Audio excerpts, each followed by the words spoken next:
Hello guys, welcome back to my YouTube channel vlogs with Priyanjali. অনেকদিন বাদে আবার একটা বড় ব্লগ নিয়ে চলে এসেছি। আজকে দেখতেই পাচ্ছ আমি আর আমার বান্ধবীরা মিলে একটু বেরিয়ে পড়েছি।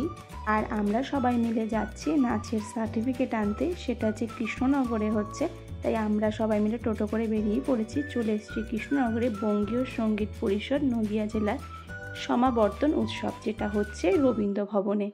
তাই কৃষ্ণনগরের রবীন্দ্র ভবনে আমরা চলে এসেছি। চলো তাহলে ভেতরে যাওয়া যাক। অনেকেই চলে এসছে, প্রায় ডিস্ট্রিবিউশন শুরু হয়ে গেছিলো। পুরস্কার বিতরণীর জায়গায় আসার সময় আমাদের বাইরে অনেক কিছু ফর্ম ফিল আপ করতে হয়েছে, সেগুলো করে ভেতরে আসার পর দেখলাম যে এখানে প্রায় অনেকেই চলে এসছে আর অনেককে পুরস্কার দেওয়া হয়ে গেছে।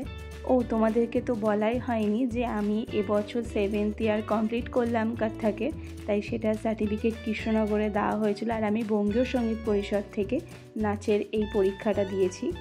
তোমরা দেখলেই যে আমার সার্টিফিকেট নেওয়া হয়ে গেছে, আর তারপরে আমার বান্ধবীরা সব সার্টিফিকেট নিয়ে নিচ্ছে একে একে। জানো তো, ছোটোবেলায় ভাবতাম যে কবে বড় হব, বড় হয়ে এরকম আমরা মঞ্চ থেকে সার্টিফিকেট নেব। আমাদের নাচের ক্লাসে এরকম অনেক দিদিদের ছবি দেখেছি যারা এরকম মঞ্চ থেকে সার্টিফিকেট নিচ্ছে, তাই আমাদেরও ছোটোবেলা থেকে খুব ইচ্ছা ছিল। দেখতে দেখতে কতগুলো বছর হয়ে গেল, আর আমাদের স্বপ্নটাও পূরণ হয়ে গেল। তোমরা আশীর্বাদ করো যাতে আমরা আরও এগিয়ে যেতে পারি।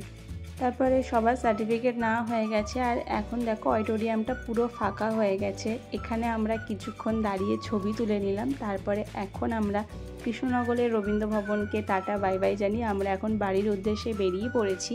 আর দেখো ব্রিজের ওয়েদারটা এত সুন্দর লাগছে, আমি ভিডিও না করে পারলাম না।